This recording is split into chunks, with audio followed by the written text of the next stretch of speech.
नमस्कार, मी प्रीती। आवाज इंडिया मराठीमध्ये आपल्या सगळ्यांचे स्वागत आहे। तर नजर टाकूया आजच्या काही प्रमुख घडामोडींवर। हवामान विभागाने महाराष्ट्रातील अनेक जिल्ह्यांसाठी रेड अलर्ट जारी केला। मुंबई पुण्यात मुसळधार पाऊस आहे। लोणावळ्यातील भुशी डॅम ओव्हरफ्लो झाला असून 100% भरला आहे। लोणावळ्यात गेल्या 24 तासात 143 मिमी पावसाची नोंद करण्यात आली आहे। पर्यटकांनी भुशी डॅमवर जाणे टाळावे असं आवाहन करण्यात आलं आहे। येत्या 24 तासात रायगड जिल्ह्यात रेड अलर्ट जारी करण्यात आला आहे, तर सिंधुदुर्ग रत्नागिरी जिल्ह्याला ऑरेंज अलर्ट जारी करण्यात आला आहे। तसेच पुणे घाट, सातारा घाट, कोल्हापूर घाट परिसरात ऑरेंज अलर्ट जारी करण्यात आला आहे। मुंबईत सुद्धा 100 मिमी पावसाची नोंद, तर मुंबई उपनगरात 86 मिमी पावसाची नोंद करण्यात आली आहे। पुढील 2 दिवसात वादळासह मुसळधार ते अतिवृष्टी होईल। दरम्यान ठाणे, रायगड आणि पालघर जिल्ह्यांना येलो अलर्ट देण्यात आला आहे, तर कोकणाच्या इतर अनेक भागांसाठी ऑरेंज अलर्ट जारी करण्यात आला आहे। मुंबईच्या गिरगाव परिसरात सोमवारी सकाळी एक धक्कादायक घटना घडली। ठाकूरद्वार सिग्नल जवळ मेट्रोचे काम सुरू असलेल्या ठिकाणच्या अगदी जवळून जात असताना बेस्टची एक बस अचानक रस्ता खचल्याने 5 फूट खोल खड्ड्यात अडकली। गिरगावातील ठाकूरद्वार सिग्नल जवळ मुंबई मेट्रोचे खोदकाम सुरू आहे। त्याच भागात रस्त्याच्या समांतर बाजूने बेस्टची बस प्रवाशांसह जात होती। मात्र अचानक बसच्या मागच्या चाकाखाली रस्ता खचला आणि ती बस 5 फूट खोल खड्ड्यात अडकली। या भागात मेट्रोचे काम सुरू असल्यामुळे जमीन कमकुवत झाली होती, असा प्राथमिक अंदाज व्यक्त केला जात आहे। घटनेच्या वेळी बसमध्ये काही प्रवासी होते, मात्र सुदैवाने कुठलीही जीवितहानी झालेली नाहीये। मावळ तालुक्यात कुंडमळा येथे रविवारी दुपारी इंद्रायणी नदीवरील पूल कोसळून अनेक पर्यटक वाहून गेले होते। यापैकी 4 पर्यटकांचा मृत्यू झाला होता, तर 51 जणांना सुखरूप बाहेर काढण्यात आले। कुंडमळा पुलावरून नेमके किती जण नदीपात्रात पडले होते याची माहिती प्रशासनाकडे नाहीये। सोमवारी सकाळी प्रांताधिकारी आणि तहसीलदार कुंडमळा येथे पोहोचले। सध्या कोणी मिसिंग आहे अशी तक्रार प्राप्त नाहीये, तरी खबरदारी म्हणून आपण शोध कार्य राबवणार आहोत। दरम्यान या घटनेत मृत्यू झालेल्या लोकांच्या कुटुंबियांना प्रत्येकी 5 लाखाच्या मदतीची घोषणा करण्यात आली आहे। याबाबत जिल्हाधिकाऱ्यांनी माहिती दिली आहे। पुण्यात मावळ तालुक्यात कुंडमळा या ठिकाणी इंद्रायणी नदीवरचा पूल कोसळून मोठी दुर्घटना घडली। या दुर्घटनेत आतापर्यंत 4 मृत्यू झाला आहे, तर 51 जण जखमी झाले आहेत। या दुर्घटनेत अद्याप कोणताही पर्यटक बेपत्ता असल्याची तक्रार आलेली नाहीये, पण तरीही खबरदारी म्हणून आज सकाळपासूनच पुन्हा बचाव कार्य सुरू करण्यात आले आहे।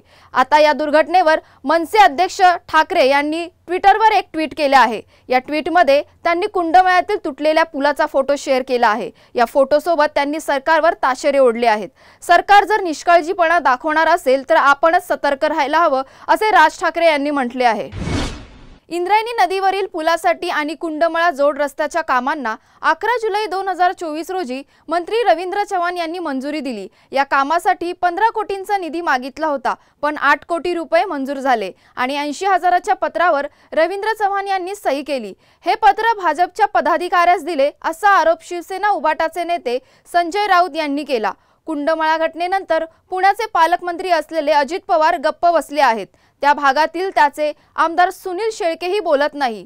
अजित पवार यांनी या घटनेची नैतिक जबाबदारी घेणे गरजेचे आहे। कालचे बळी हे भ्रष्टाचाराचे बळी आहेत, असे राऊत यांनी म्हटले। पुणे जिल्ह्याचे पालकमंत्री अजित पवार आहेत। त्यांना त्या जिल्ह्याचे पालकमंत्री असल्यामुळे अहंकार झाला आहे। आता ते कुंडमळा दुर्घटनेची जबाबदारी घेणार का, असा प्रश्न शिवसेना उभाटा नेते संजय राऊत यांनी अजित पवार यांना विचारला आहे। केंद्रीय गृहमंत्री अमित शहा यांनी आज 2027 मध्ये देशाच्या 16व्या जनगणनेसाठी अधिसूचना जारी केली। जनगणनेसोबतच जातीच्या जनगणनेसाठीही अधिसूचना जारी करण्यात आली आहे। यावेळी जनगणनेचे काम 2 टप्प्यात पूर्ण केले जाईल। ही जनगणना भारताची 16वी जनगणना आणि स्वातंत्र्यानंतरची 8वी जनगणना आहे। तत्पूर्वी गृहमंत्री अमित शहा यांनी रविवारी दिल्लीत केंद्रीय गृह सचिव गोविंद मोहन आणि इतर वरिष्ठ अधिकाऱ्यांसोबतच 16व्या जनगणनेच्या तयारीचा आढावा घेतला। लडाख सारख्या बर्फाळ आणि डोंगराळ भागात 16व्या जनगणनेची संदर्भ तारीख 1 ऑक्टोबर 2026 असेल, तर देशातील उर्वरित भागात ती 1 मार्च 2027 असेल। जनगणना प्रक्रिया 2 टप्प्यात पूर्ण केली जाईल। पहिल्या टप्प्यात घर यादी मोहिमेअंतर्गत प्रत्येक घर, मालमत्ता आणि सुविधांची माहिती गोळा केली जाईल, तर दुसऱ्या टप्प्यात लोकसंख्येचा अंदाज केला जाईल, ज्यामध्ये प्रत्येक घरातील प्रत्येक व्यक्तीची गणना, सामाजिक, आर्थिक, सांस्कृतिक आणि इतर अनेक प्रकारची माहिती गोळा केली जाईल। कोपरगाव तालुक्यातील चासनळी येथील 42 वर्षीय गणेश सकाहारी चत्तर हे 8 जून पासून बेपत्ता होते। त्याच दरम्यान शिर्डीजवळील नांदुरखी बुद्रुक येथे एका शेतात अज्ञात व्यक्तीचा मृतदेह आढळून आल्याने पोलीस ठाण्यात अकस्मात मृत्यूची नोंद करण्यात आली होती। मृत व्यक्तीच्या पाठीवर धारदार शस्त्राने हल्ला केल्याने त्याचा मृत्यू झाल्याचा वैद्यकीय अहवाल 13 जून रोजी प्राप्त झाल्यानंतर पोलिसांनी तपासाची चक्रे फिरवली आहेत।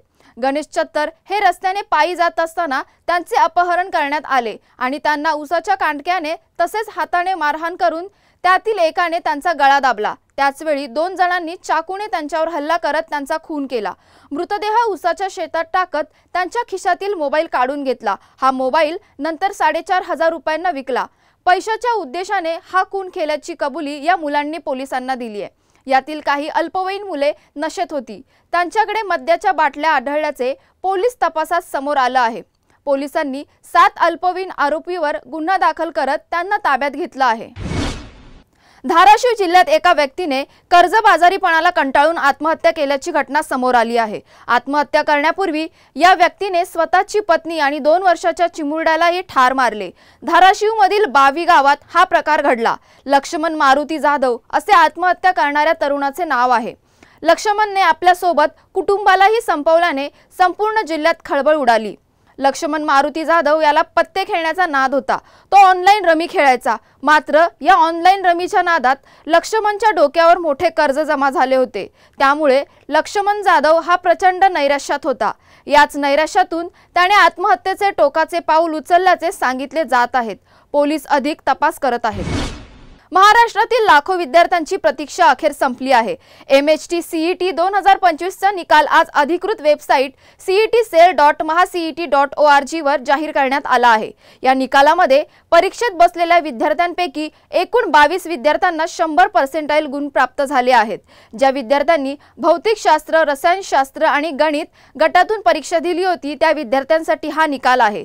तर PCB गट, भौतिकशास्त्र, रसायनशास्त्र, जीवशास्त्र यांचा निकाल उद्या म्हणजेच 17 जून रोजी जाहीर केला जाईल।